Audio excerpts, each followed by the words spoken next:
Good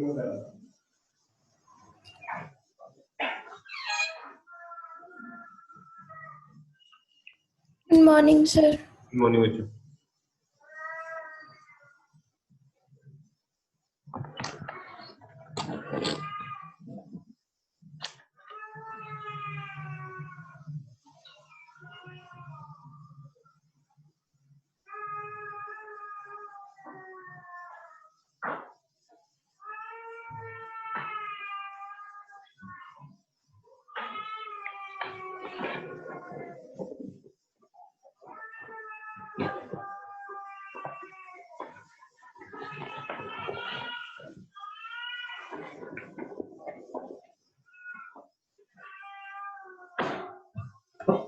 एक minute.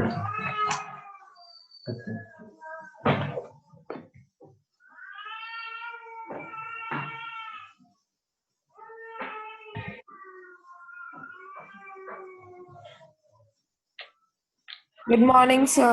Morning बच्चों, good morning.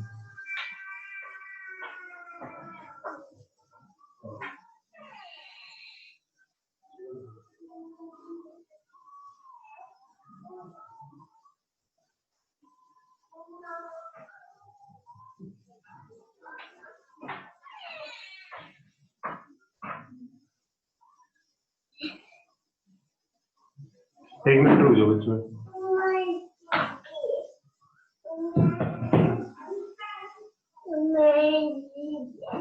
एक मिनट.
यस बच्चों, हम एक्सरेज कर रहे थे.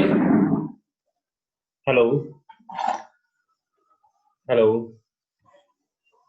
हेलो. Yes, sir. हाँ जी बच्चों, हम एक्सरेज कर रहे थे. एक्सरेज की मैंने आपको प्रॉपर्टीज लिखवा दी थी. अब एक्सरेज कैसे प्रोड्यूस होती है उसकी बात करते हैं. ये हमारे पास एक ट्यूब है.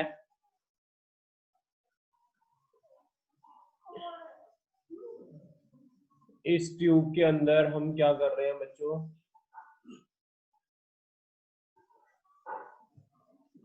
यहाँ पर मैंने एक वोल्टेज अप्लाई किया. ये एक्सटर्नल वोल्टेज है.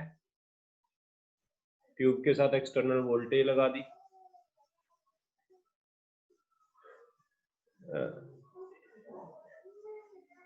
यहां से ना बच्चों करंट जा रहा है. ये फिलामेंट करंट बोलते हैं इसको. I is called filament current. Filament current. ये क्या होता है, जब यहां से करंट प्रोड्यूस होता है ना, तो ये फिलामेंट करंट की वजह से यहां से इलेक्ट्रॉन बाहर निकलते हैं. ऐसे ये इलेक्ट्रॉन ऐसे जब बाहर निकलते हैं,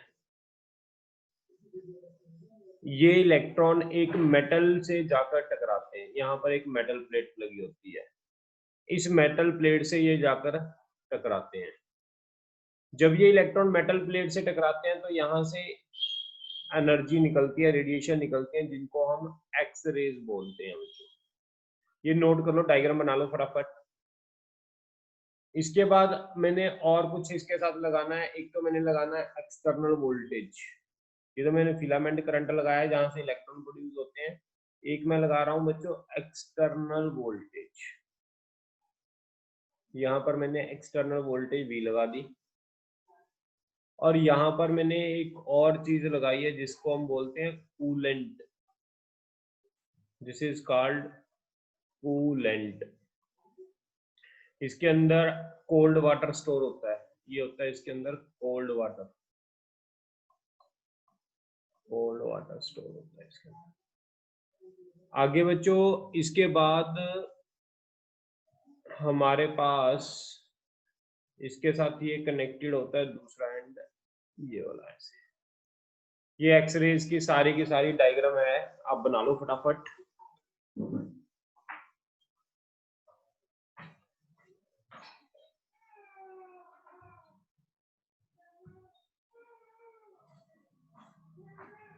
हाँ जी बच्चों जल्दी से बना लो इसको।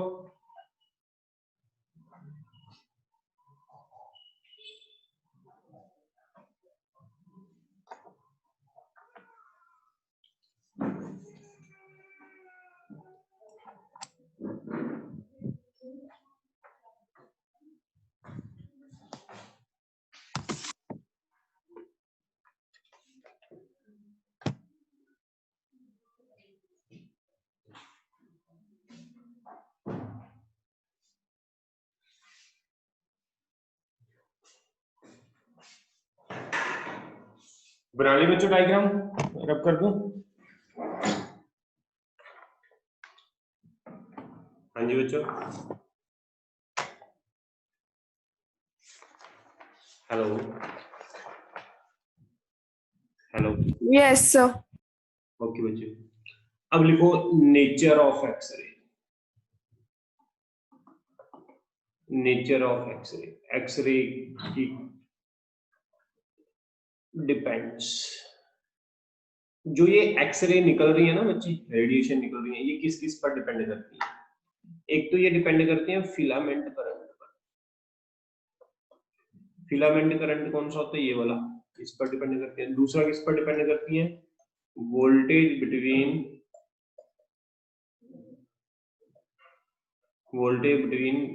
Filament and target. Voltage between filament and target, एक किस पर डिपेंड करती है? वोल्टेज बिटवीन फिलामेंट, ये जो फिलामेंट है बच्चे इस पर डिपेंड करती है, एंड फिलामेंट और टारगेट के बीच में जो वोल्टेज लगाई है, ये मेरा टारगेट है, इसको बोलते हैं टारगेट। फिलामेंट और टारगेट के बीच ये वाली जो वोल्टेज लगाई है इस पर डिपेंड करती है, दो चीजों पर डिपेंड करती है एक्सरेज। सबसे पहले तो लिखो करंट कंट्रोल। फिलामेंट करंट से हम देखते हैं करंट कंट्रोल। ये फिलामेंट कंट्रोल करने से क्या होता है, इस करंट को चेंज करने से क्या होता है? इसका मतलब होता है use to increase quantity of X-rays. ये होता है use to increase quantity of X-rays. अगर हमने बच्चों एक्सरेज की क्वांटिटीज इंक्रीज करनी है या डिक्रीज करनी है, ज्यादा एक्सरेज चाहिए या कम एक्सरेज चाहिए, तो हम क्या बढ़ा देते हैं बच्चों? यहाँ पर फिलामेंट करंट बढ़ा देते हैं। अगर ज्यादा करंट चाहिए, ज्यादा एक्सरेज चाहिए तो ज्यादा फिलामेंट करंट होगा, कम एक्सरेज चाहिए तो कम फिलामेंट करंट होगा। समझ आ गई आपको बच्चों? By increase potential, by increase filament current. हाँ जी बच्चों, by increase filament current. Filament current बनाने से क्या बढ़ेगा? इंटेंसिटी बढ़ेगी। Intense beam of electron will reach target plate, will reach target plate. More number of X-rays will produce, ज्यादा से ज्यादा एक्सरेज प्रोड्यूस होंगी। बच्चों क्लियर हो गया? फिलामेंट करंट बढ़ाने से क्या होगा? अगर आप फिलामेंट करंट बढ़ाओगे तो इंटेंसिटी ज्यादा होगी, इंटेंसिटी ज्यादा होने से इलेक्ट्रॉन ज्यादा निकलकर एक्स रेज पर पहुंचेंगे, जितने ज्यादा इलेक्ट्रॉन एक्स रेज पर पहुंचेंगे उतनी ज्यादा एक्स रेज प्रोड्यूस होंगी। दूसरा, voltage between filament and target, ये वोल्टेज V बढ़ाने से क्या होगा, आपको मैंने ना फोटो इलेक्ट्रिक इफेक्ट में बताया था पोटेंशियल का इफेक्ट, कोई बता सकता है यहाँ पर पोटेंशियल का इफेक्ट क्या होगा? एनी स्टूडेंट जो बता सकता हो वोल्टेज कंट्रोल करने से क्या होगा? यस, एनी स्टूडेंट कोई बता सकता है वोल्टेज कंट्रोल करने से क्या होगा बच्चों? Use to improve quality of X-rays. अगर बच्चों हमने एक्स-रेज की क्वालिटी चेंज करनी है, क्वालिटी हमें अच्छी चाहिए, क्वालिटी ऑफ एक्स-रेज चाहिए, तो हम क्या करते हैं बच्चों, वोल्टेज को कंट्रोल करते हैं। इससे क्या होगा, kinetic energy of electron will increase. दूसरा होगा, more energetic X-rays will produce.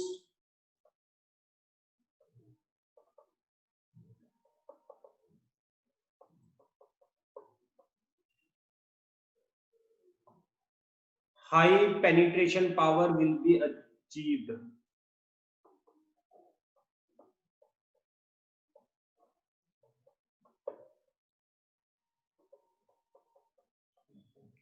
बच्चों कोई डाउट है यहां तक?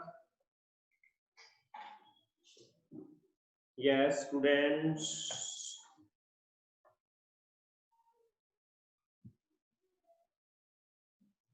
यस स्टूडेंट, कोई डाउट है यहां तक बच्चों? No sir. ओके, सिमरन आज नहीं आई है, कल भी नहीं आई थी? वो सर आज सिमरन की क्लास थी। ओके ओके, तो बच्चों यहाँ तक देख लो, आपको समझ आ गया। फिर आगे चलते हैं। मैंने आपको ये बताया है, ये एक्स रेज जो हम प्रोड्यूस कर रहे हैं ये दो चीजों पर डिपेंड करती है, एक फिलामेंट करंट पर और एक वोल्टेज पर। फिलामेंट करंट बढ़ाने से इलेक्ट्रॉन बढ़ेंगे, इलेक्ट्रॉन बढ़ने से एक्स रेज बढ़ेगी, यानी एक्स रे की क्वांटिटी बढ़ जाएगी, ठीक है। और अगर वोल्टेज बढ़ाते हैं तो क्या होता है, ये जो एक्सरेज बढ़ रही है ना, एक्सरेज निकल रही है, इनकी क्वालिटी बढ़ती है, अच्छी क्वालिटी की एक्सरेज मिलती है अगर वोल्टेज बढ़ाते हो।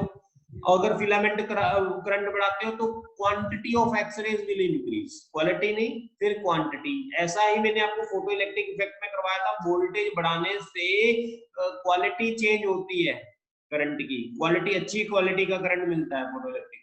लेकिन वहां पर इंटेंसिटी बढ़ाने से क्या होता था, करंट की क्वांटिटी बढ़ती थी, 5 एम्पियर से 10 एम्पियर चाहिए तो मान लो हमें क्या करना पड़ता था, वहां पर इंटेंस बीम डालनी पड़ती थी। उसी तरह यहाँ पर समझ आया तो मैं रब कर रहा हूँ इसको बच्चों।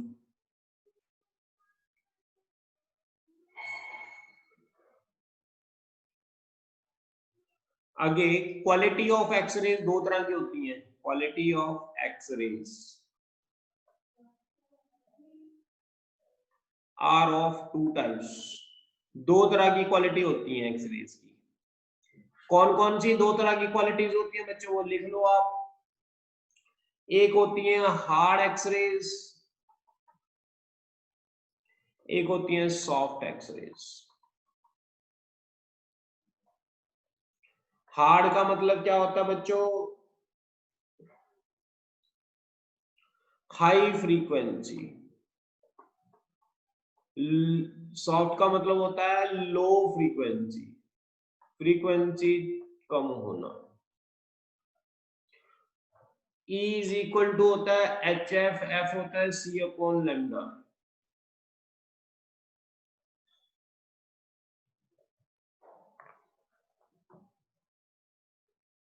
बच्चों यहां पर फ्रीक्वेंसी ज्यादा है, फ्रीक्वेंसी ज्यादा होने का मतलब एनर्जी भी बच्चों क्या है, बोलो। फ्रीक्वेंसी ज्यादा होने का मतलब एनर्जी भी क्या है बच्चे, increase. High energy. High energy 10⁴ electron volt. इसके बाद मैं सेकंड पॉइंट की बात करता हूँ यहाँ पर लो एनर्जी। इसमें एनर्जी लो है क्योंकि फ्रीक्वेंसी लो है बच्चों, 10⁴ electron, energy below 10⁴ electron. Third point बच्चों लो वेवलेंथ। यहाँ वेवलेंथ जो होती है बच्चे वो लो होती है, 1 एंगस्ट्रॉम टू 10 एंगस्ट्रॉम होती है। तीसरा लार्ज वेवलेंथ,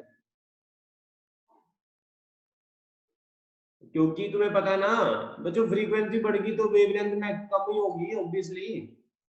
इसकी वेवलेंथ होती है लार्ज, 1 एंगस्ट्रॉम से लेकर 100 एंगस्ट्रॉम तक होती है। इसके बाद नेक्स्ट पॉइंट लिख लो fourth, high penetration power. High penetration power, low penetration power, low penetration power. Yes, properties of X-rays.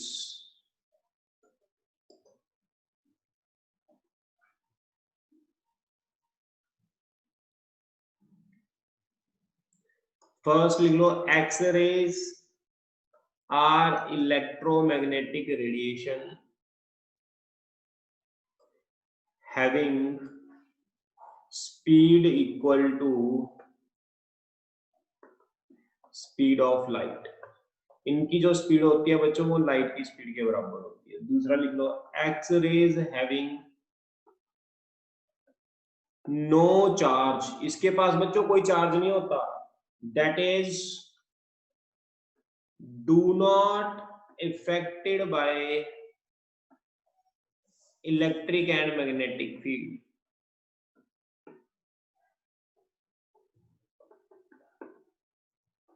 Electric and magnetic field का इस पर कोई इफेक्ट नहीं पड़ता। तीसरा बच्चों when X-ray incident on surface, when X-rays incident on surface, then exert force, pressure and transfer momentum. जब किसी सरफेस पर पड़ती है तो ये एक्सरेज प्रेशर, फोर्स और मोमेंटम एक्सर्ट करती है। व्हेन पास थ्रू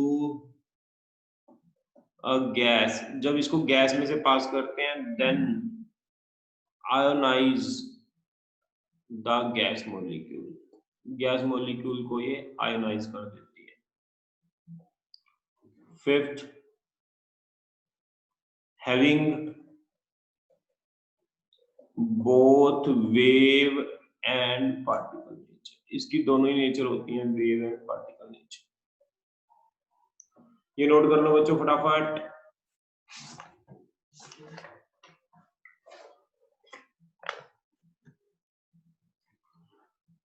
नोट कर लिया तो रब कर दूं।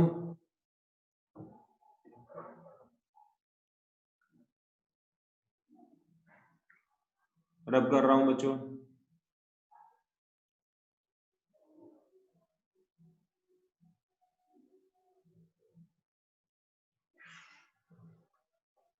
On the basis of production, production के बेसिस पर एक्सरेज दो तरह की होती है बच्चों।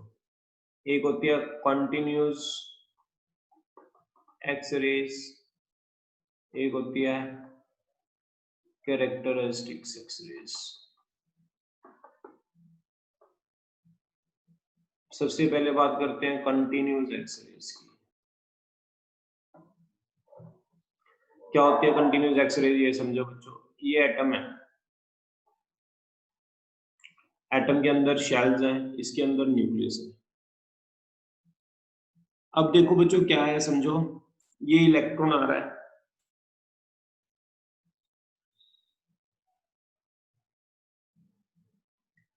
बहुत स्पीड से आ रहा है इलेक्ट्रॉन, बहुत स्पीड से भागा भागा भागा भागा आ रहा है, आ रहा है, आ रहा है। अब क्या होगा, जब यहाँ पर न्यूक्लियस है, न्यूक्लियस की वजह से इसमें रिपल्शन अट्रैक्शन एक्ट होगी, तो अट्रैक्शन की वजह से इसका पाथ चेंज हो जाएगा इलेक्ट्रॉन का।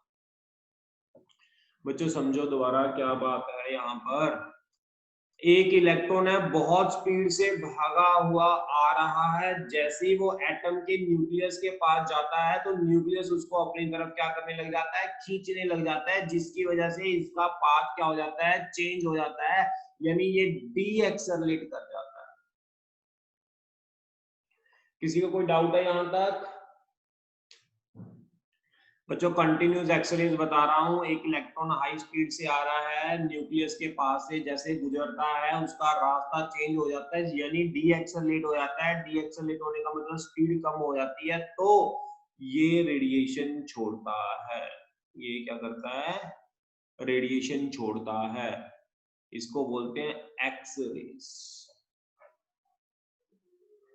बच्चों समझ आया कि नहीं? कंटिन्यूस एक्सरेज, कोई दिक्कत तो नहीं है? कंटिन्यूस में क्या है, दो हैं बिल्कुल सिमिलर है एक दूसरे के साथ ही। अगर आपको समझ आ गया तो फिर मैं आगे इसको लिखवा देता हूँ, कंटिन्यूस एक्सरेज क्या है। Due to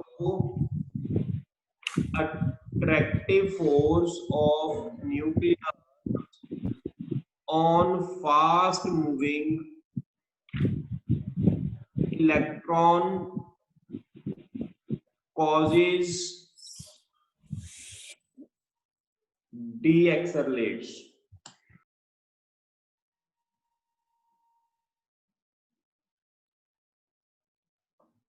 Causes deaccelerates.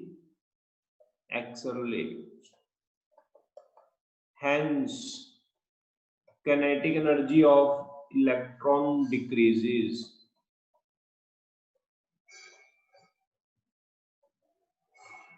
Causes continuous X-ray.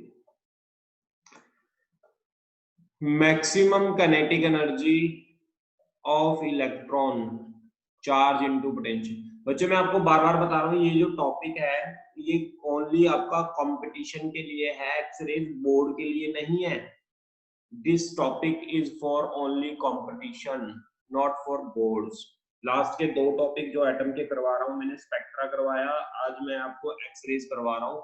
एक और टॉपिक होता है कोलिजन, ये थोड़ा सा और एडवांस लेवल का होता है, ये नहीं मैं करवा रहा, ये अभी आपको स्किप करूंगा, ये एडवांस लेवल का टॉपिक है। Maximum kinetic energy of electron is EV, maximum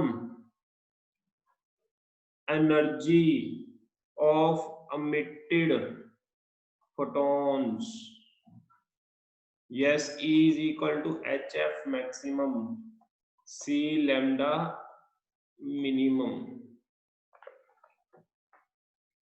अब बच्चों मुझे ये बताओ,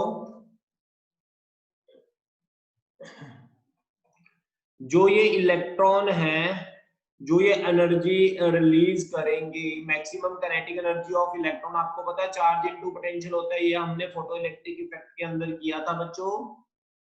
अब maximum energy of electron EV किसके इक्वल हो जाएगी, energy of photon HC upon, बोलो बच्चों, लैम्डा मिनिमम। लैम्डा मिनिमम कितना आ जाएगा हमारे पास, HC upon EV 12431 angstrom by voltage. बच्चों ये जो लैम्डा होगी इसकी वेवलेंथ है एक्सरेज की, वेवलेंथ ऑफ एक्सरेज, जो ये एक्सरेज मिलेंगी उनकी वेवलेंथ ये होगी। बच्चों लिख लो फटाफट,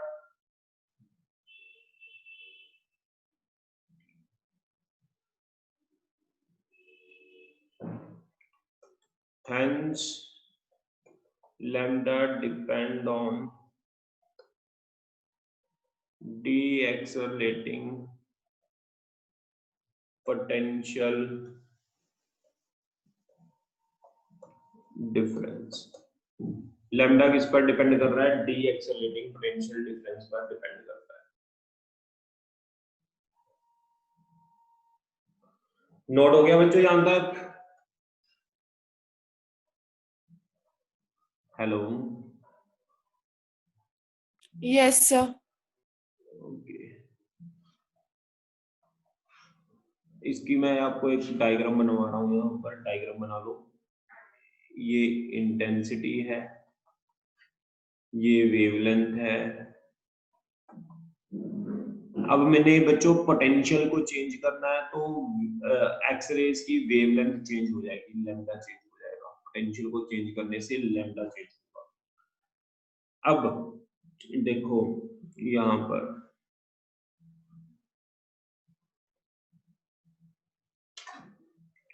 ये ग्राफ बना लो।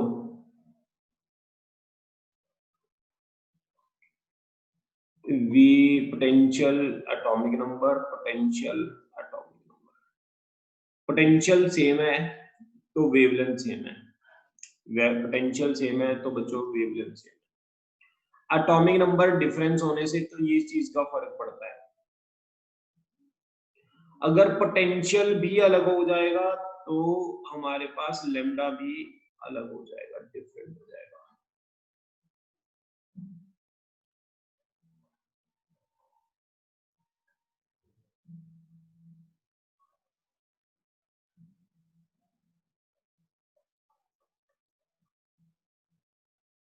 ये बना लो करो।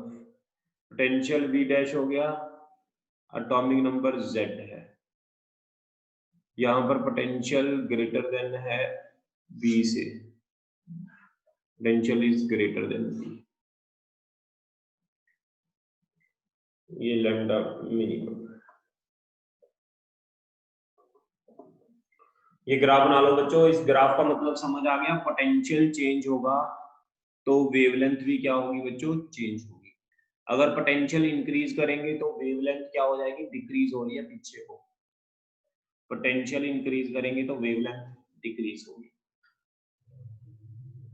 नोट कर लिया? Yes sir. रब कर रहा हूं बच्चे में।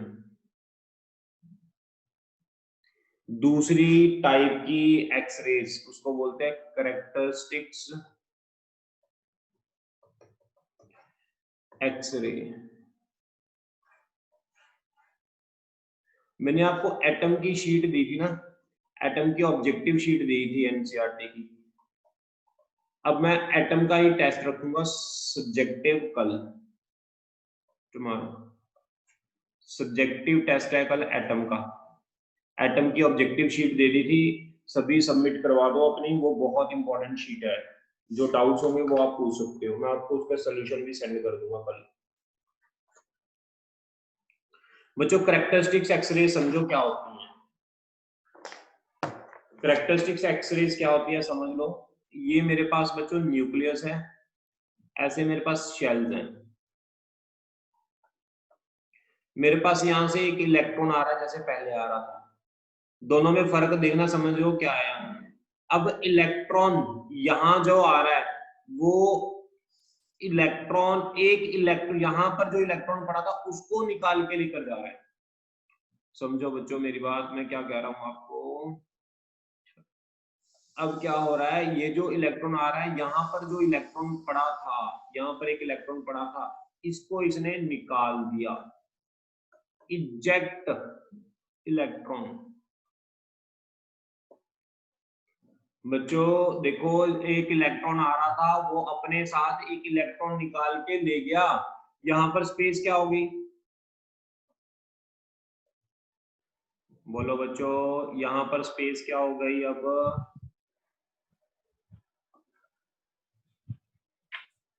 खाली स्पेस हो गई यहाँ पर, बोलो। Yes, sir. इस एम्प्टी स्पेस को फिल करने के लिए इससे ऊपर वाले जो ऑर्बिट में इलेक्ट्रॉन पड़े हैं वो जंप करेंगे, वो जंप करेंगे तो वो एनर्जी रिलीज करेंगे जिसको हम एक्सरेज बोलते हैं। कैरेक्टरिस्टिक्स एक्सरेज देखो समझ आ गई? बुक में तो बड़ा टफ लिखा हुआ, मैंने बहुत इजी तरीके से बता दिया अगर आपको समझ आई कि जब कोई हाई स्पीड इलेक्ट्रॉन आता है वो अपने साथ एटम के शेल में से इलेक्ट्रॉन बाहर निकाल के ले जाता है। उस इलेक्ट्रॉन को फिल करने के लिए ऊपर से इलेक्ट्रॉन जंप करके उस स्पेस को फिल करते हैं, तो वो एनर्जी रिलीज करते हैं जिनको हम एक्स रेज बोलते हैं। तो लिखो बच्चों फटाफट।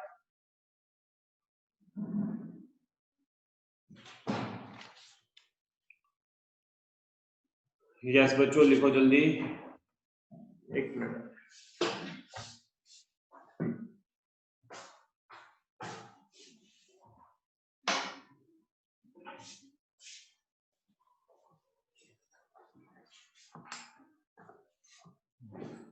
हाँ जी बच्चों,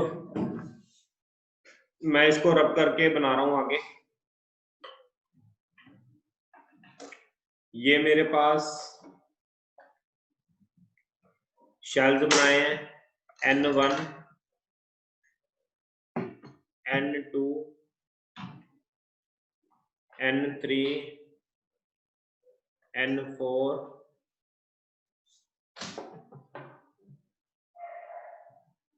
N5, ये K शेल है, L है, M है, N है, O है। अब इलेक्ट्रॉन जंप करके आ रहे हैं बच्चों सेकंड ऑर्बिट से। इलेक्ट्रॉन, अगर मैं आपको ये कह दूं ये न्यूक्लियस है, ये मेरा फर्स्ट ऑर्बिट है, अगर यहां से इलेक्ट्रॉन बाहर निकला, कौन से शेल से बाहर निकला बच्चों? के शेल से इलेक्ट्रॉन बाहर निकला। बच्चों समझ आ रहा तुम लोगों को कि नहीं? Yes sir. बच्चों इलेक्ट्रॉन आया हाई स्पीड से, उसने के शेल का इलेक्ट्रॉन बाहर निकाल लिया, तो यहाँ पर स्पेस हो गई एम्प्टी। यहाँ पर मैं लिख देता हूँ एम्प्टी स्पेस, ये मैंने बना दी बच्चों। अब एम्प्टी स्पेस क्यों बन गई? क्लियर हो गया, क्योंकि इलेक्ट्रॉन बाहर निकल गया। अब इस एम्प्टी स्पेस को, के शेल में एक एम्प्टी स्पेस होगी, इस एम्प्टी स्पेस को फिल करने के लिए सेकंड ऑर्बिट का इलेक्ट्रॉन भी जंप करके आ सकता है। बोलो बच्चों, या थर्ड ऑर्बिट का इलेक्ट्रॉन भी जंप करके आ सकता है, या फोर्थ का भी जंप करके आ सकता है, कोई भी इलेक्ट्रॉन जंप करके आ सकता है। सेकंड ऑर्बिट का इलेक्ट्रॉन भी जंप करके आ सकता है इसको फिल करने के लिए, थर्ड का भी जंप करके इसको फिल करने के लिए आ सकता है, फोर्थ का भी जंप करके इसको फिल करने के लिए आ सकता है। बच्चों को डाउट है यहां तक? अगर सेकंड वाला जंप करके इसको फिल करता है तो इसको, ये सेकंड वाला एनर्जी रिलीज करेगा। कौन सी एनर्जी? जो ये एनर्जी रिलीज करेगा उसको एक्सरेज बोलेंगे। इसको बोलेंगे एक्सरेज जो मिल रही है के अल्फा एक्सरेज। अगर एन थर्ड से लेकर फर्स्ट में इलेक्ट्रॉन जंप करता है, स्पेस फिल करता है, तो जो एनर्जी मिलेंगी उसको बोलेंगे के बीटा। और जो लास्ट वाली रेडिएशन जो फोर्थ से जंप करके फर्स्ट में आएगा उसको बोलेंगे के गैमा, अल्फा बीटा गैमा। ठीक है बच्चों यहां तक?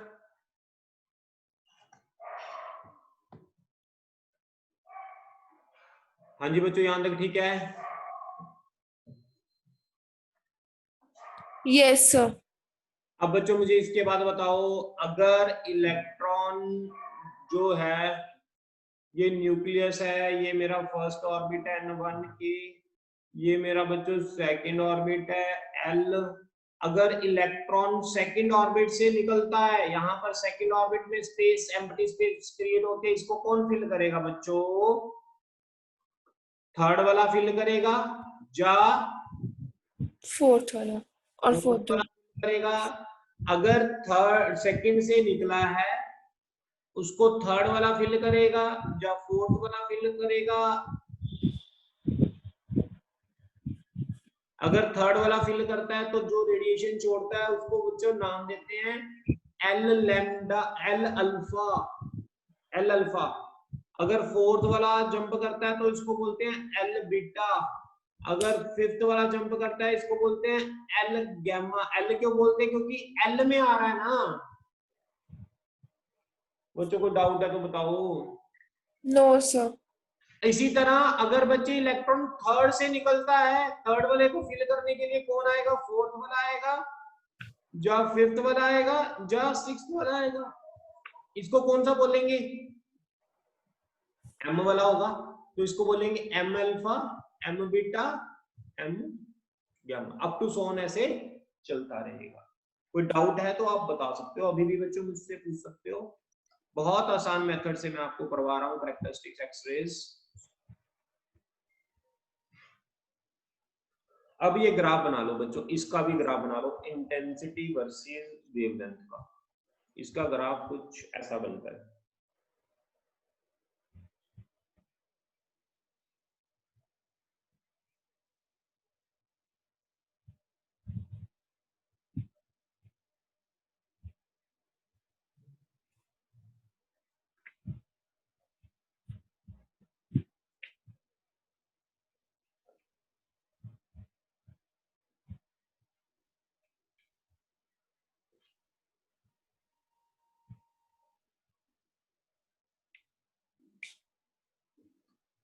लैम्डा, ये बच्चों के वाले हैं, के बीटा, के अल्फा, ये एल बीटा, एल अल्फा।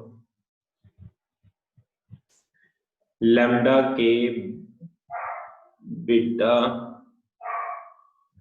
इसको बोलेंगे लैम्डा के अल्फा, इसको बोलेंगे लैम्डा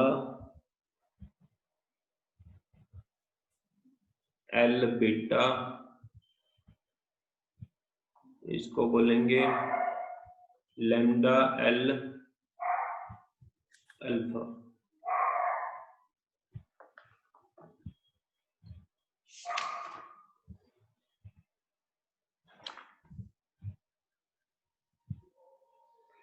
हाँ जी बच्चों, यहां तक कोई डाउट है किसी को?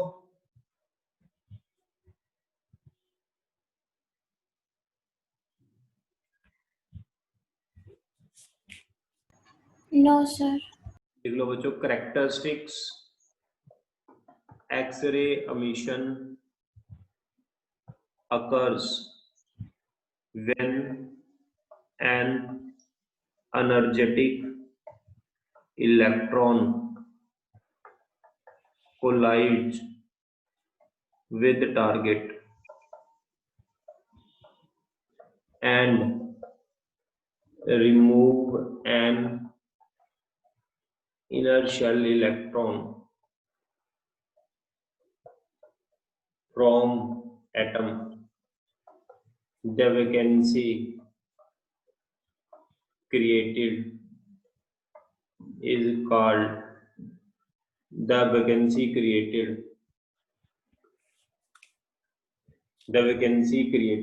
in the shell. एक minute, the vacancy created in the shell is filled when an electron from higher level drops into it. Yes.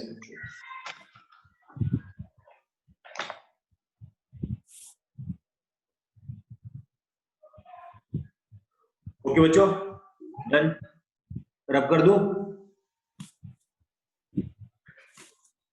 रब कर रहा हूं मैं।